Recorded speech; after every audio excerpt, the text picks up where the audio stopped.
Graça e paz, meus irmãos. Eu sou o professor Jorge Evandro e nós estaremos, dentro desses próximos 30 minutos, estudando o livro de Cânticos dos Cânticos, dentro da nossa programação da EBD. O livro de Cânticos dos Cânticos tem como autor Salomão. Essas duas referências de Cânticos dos Cânticos 1.1 e 1 Reis 4.32. O tema do livro é o amor conjugal. Ele foi escrito em cerca de 965 a.C., quando Salomão ainda era um jovem rei. As primeiras considerações que eu gostaria de fazer a respeito do livro é que o livro quase foi excluído da versão final da Bíblia. Não sei se vocês sabem disso. Muitos rabinos pensavam que Cantares não tinha que fazer parte dos livros sagrados. O Rabi Akiva, tido como um dos maiores sábios judeus, disse: se os outros livros da Bíblia são sagrados, o Cântico dos Cânticos é o sagrado dos sagrados. O mundo inteiro somente atingiu o seu valor supremo no dia em que o Cântico dos Cânticos foi entregue a Israel. Uma palavra muito forte aqui do Rabi Akiva. Terceira consideração, que ele é lido pelos judeus religiosos todas as sextas-feiras, quando se preparam para o êxtase espiritual do sábado, do sabá, bem como para as delícias sensuais da união física com suas esposas, tal como é ordenado pela lei judaica. Eu creio que a parte de Cânticos dos Cânticos, de Cantares, mais conhecida é esse versículo, muito usado em convites de casamento. Capítulo 8, no verso 7, na primeira parte, ele diz assim: as muitas águas não poderiam apagar esse amor, nem os rios afogá-lo. Por que ele fala aqui de águas? Por que ele fala aqui de apagar, como se houvesse fogo, né? de apagar, nem os rios poderiam afogá-lo? Né? Vamos entender isso no decorrer do nosso estudo. Tá?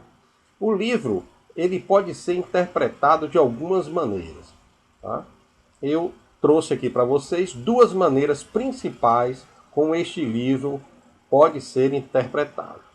A primeira, que ele pode ser interpretado como sendo um relacionamento amoroso de Deus com Israel e de Cristo com a igreja, retratados alegoricamente de forma figurada. A segunda maneira que ele pode ser interpretado é como sendo o relacionamento entre duas personagens.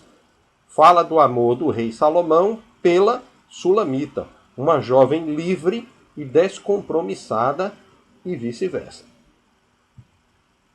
Vamos adiante. Personagens, então, desta história. Os principais. Nós temos Salomão, rei de Israel, quando jovem. E nós temos uma moça sulamita ou sunamita. O que quer dizer isso? Quer dizer que ela era natural de Sunem, uma vila situada ao norte de Jezreel. Então, ela não era nascida na Bahia, baiana.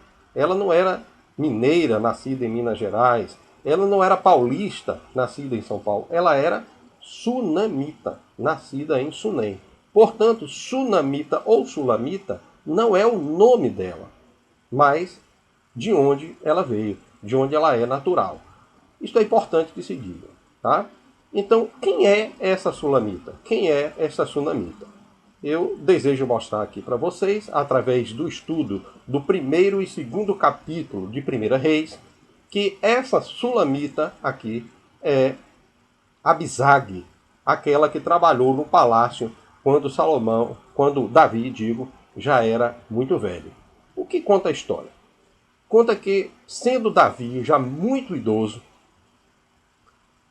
separaram Abisag, uma moça virgem, uma moça muito linda, para o auxiliar nos dias ali frios, onde ela poderia até deitar-se com ele para aquecê-lo, mas nunca tiveram qualquer tipo de relação sexual, apenas para servi-lo como serva nos dias frios e cuidar do rei Davi.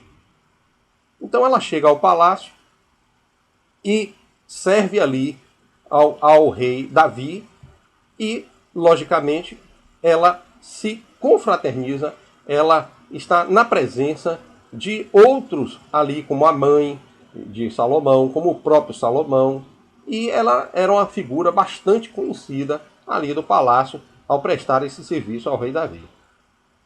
Acontece que Adonias, ele resolve dar um golpe de Estado, ele resolve assumir o trono de Israel. E faz isso. Junta pessoas que o seguiram e se autoproclama o rei de Israel. A Batseba, mãe de Salomão, procura Davi e diz a ele o que estava acontecendo, o que tinha acontecido, que Adonias teria subido ao trono e se autoproclamado rei. Davi então reverte toda aquela situação e proclama Salomão o rei e unge Salomão o rei de Israel. Manda ungir Salomão rei de Israel. Tá? E aí fica aquela situação complicada, porque este golpe de Estado que Adonias tentou dar, se fracassou, né? Algumas pessoas morreram e Adonias seria morto. Mas Salomão não mata Salomão não mata Adonias devido àquele golpe que ele deu ali.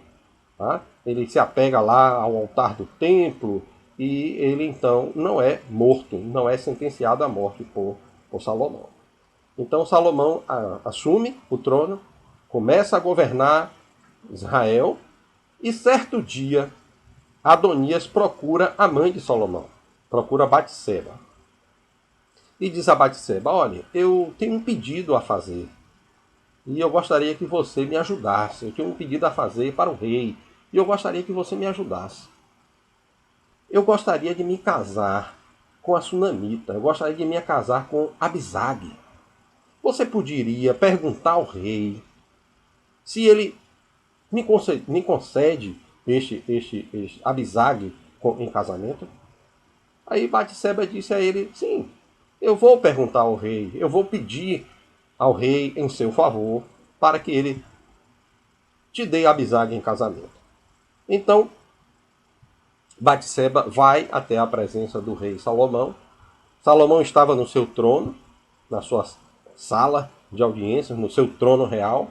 Quando ela chega, ele se levanta, ele fica de pé, manda pegar um trono para que ela pudesse sentar. Ela se senta no trono e ela diz para ele: eu tenho um pequeno pedido a lhe fazer. E ele diz para ela: peça, minha mãe. O que eu não daria para você? Pode pedir. O que é que você quer pedir? Aí ela explica para ele: Adonias, o teu irmão, né, me pediu que falasse com você para que ele possa se casar com Abisag. A reação de Salomão foi extremamente desproporcional. Ele chega para Batseba, que ele tinha recebido, né, com toda aquela deferência, com toda aquela educação, né, até a mandou sentar no trono, disse que atenderia ao pedido que ela fizesse. O que fez Salomão? Salomão virou para ela e disse assim: minha mãe, você não quer pedir o reino para Adonias, não? Não quer logo que eu entregue também o reino para ele, junto com Abisag? Então, uma reação totalmente desproporcional que mostra que a Abisag, a Sunamita, não era uma simples serva ali e que existia alguma coisa muito forte entre eles dois. E Adonias, que tinha escapado da morte quando traiu Davi, quando traiu Salomão, ele agora não escapa da morte, porque Salomão diz que ele iria mandar executar Adonias, e assim o fez, por causa do pedido que ele levou de querer se casar com Abisag. Então, eu defendo essa ideia, vários defendem também essa ideia, de que Abisag é essa Sunamita, e que este relacionamento de Davi com ela começou ali, no palácio. Né? Então, a sequência do livro, o formato do livro, também indica algo assim. Então, a sequência dos acontecimentos, né, que o livro apresenta está aqui. Primeiro, ele mostra os primeiros dias da moça no Palácio Real. primeiros dias, quando ela chega, né? Certamente ela foi alvo da atenção das pessoas, da atenção de Salomão, né? Uma moça bonita, para uma função nobre, né? Segundo, dali seguindo para uma agradável cena no campo, onde os dois passeiam como amigos, sem nenhum relacionamento mais próximo, mas como amigos. Né? A terceira parte, a moça então revela os seus pensamentos a respeito do noivo, as suas intenções, e aqui a gente pode pensar que houve uma reciprocidade por parte do noivo também. Né? E daí vem o casamento. Vem o casamento, é descrito no capítulo 3, esse casamento, a noite de núpcias, descrito no capítulo 4 e 5, até o verso 1 do capítulo 5. Né? Eles então estão casados, e casados existe também problemas no casamento. Então há um lapso aqui no relacionamento, que é descrito no capítulo 5 e 6. Eles brigam, eles têm um pequeno lapso, mas fazem as pazes, se reconciliam, né? Como acontece em qualquer casamento. Né? Fazem as pazes e se reconciliam. E segue-se cenas de felicidade, de amor conjugal, né? No quarto do rei e também, mais tarde, no campo. Bem, essa é a sequência dos acontecimentos. O que é que o livro nos ensina? Né? Primeiro, a integridade do amor humano. O amor conjugal é algo sadio e merece nossa plena atenção. É algo sadio. 2. Este amor é primeiramente poético. Ele nasce, né, de maneira poética, da atração de duas pessoas que querem ficar juntos, se admiram, e aquele relacionamento se fortalece, né, até chegar ao seu ápice. Terceiro, ele ensina que a sexualidade humana, dentro dos limites estabelecidos por Deus, é algo lícito, é estabelecido pelo próprio Deus. Deus se interessa pelo aspecto físico do relacionamento, pois é uma parte muito importante desse relacionamento entre os casais, a parte física. Né? Terceira coisa que o livro ensina, quarta coisa, que não é errado falar sobre a beleza do corpo humano. Pelo contrário, os casais devem se elogiar. A quinta coisa que o livro ensina, a nobreza de manter-se puro antes do casamento e da fidelidade após o casamento. Há um tempo certo para a intimidade física. Está aqui os versos. A sexta coisa que ele ensina é a participação da família do casal, que é muito importante no relacionamento. Então aqui existem duas expressões no capítulo 8, de 8 a 10, existem duas expressões de muro e porta. A família da moça, ela diz o seguinte: o que é a nossa irmã? O que é a nossa irmã? Ela é um muro ou ela é uma porta?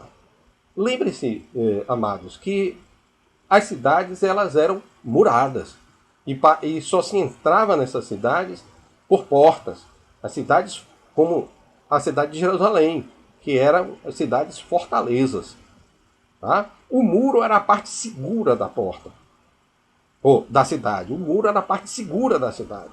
A porta já era a parte mais frágil da cidade. Então eles perguntam, né? Os irmãos se perguntam uns para os outros: como é nossa irmã? Ela é um muro? Ela é forte?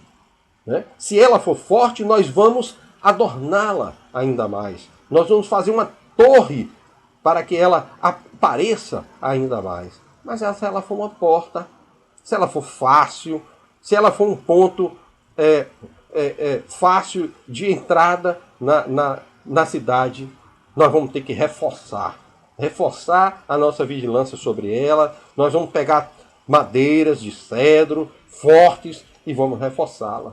Então essa parte 6 aqui ela mostra a participação da família contribuindo de forma positiva no relacionamento do casal. né? O livro também ensina que o cônjuge não deve ignorar as investidas amorosas do outro. Na 8ª parte, o livro ensina que a exclusividade do amor conjugal entre marido e mulher, mulher e marido. O livro ensina que pequenas coisas, que o livro chama de raposinhas, podem deteriorar o relacionamento conjugal. Isso é uma realidade. Todos os casados sabem que às vezes pequenas coisas criam sérias consequências dentro do casamento e o livro chama atenção para isso. E o livro dá aqui o exemplo de que isso pode acontecer durante o casamento. O livro ensina que o amor verdadeiro é inextinguível e não pode ser comprado. Ele é inextinguível. Passemos adiante. Voltando aqui até aquele verso que a gente crê que seja o mais conhecido de Cantares. As muitas águas não poderiam apagar esse amor, nem os rios afogá-lo.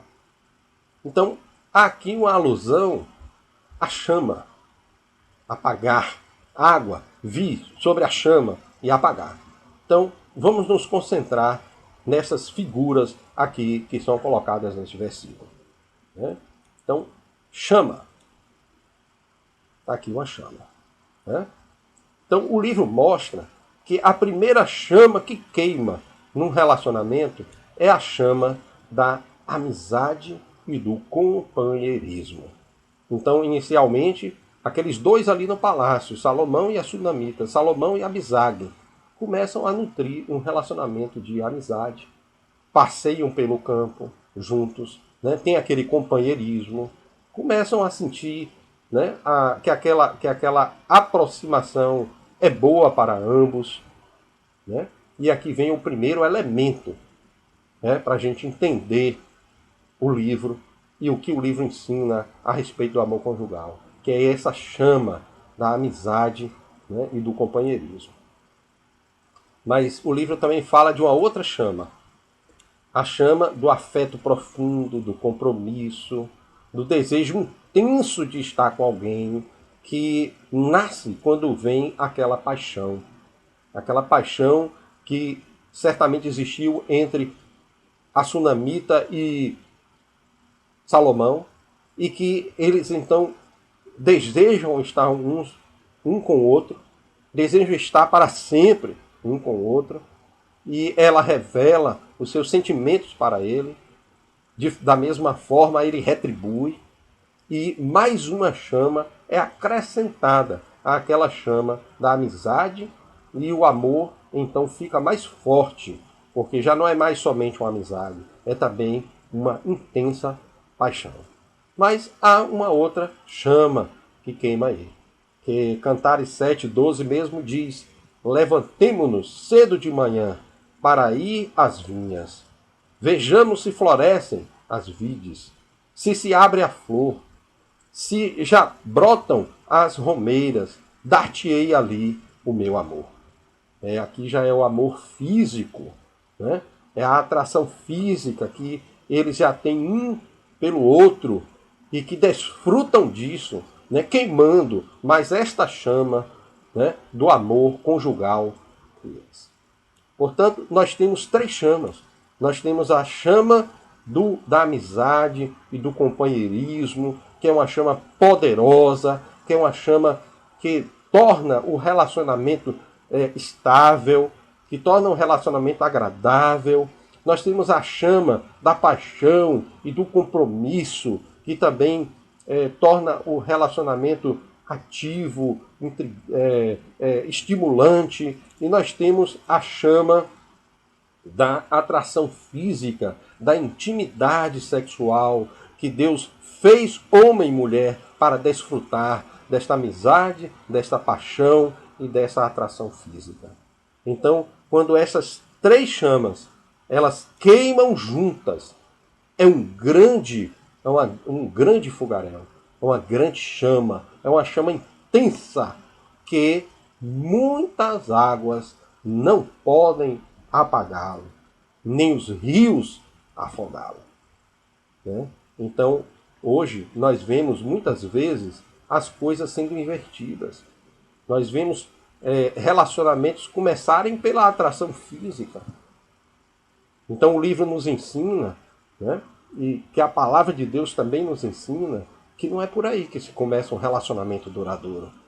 Então, um relacionamento que começa por uma atração física vai gerar grandes frustrações, porque não tem a amizade, o compromisso, aquela paixão. Ele logo se acaba e gera muitas frustrações. Portanto, meus amados, a grande chama, a chama do amor, é aquela que vem acompanhada desses três elementos. E é o que é aqui explicado e ensinado no livro de Cânticos dos Cânticos. E eu acredito que também é o que Jesus quis dizer. E Deus também falou: deixará o homem pai e mãe, e se unirá à sua mulher, tornando-se uma só carne. De modo que não são mais dois, mas uma só carne. Portanto, o que Deus juntou, ajuntou. Não separe o homem. Graça e paz seja com todos vocês. Obrigado.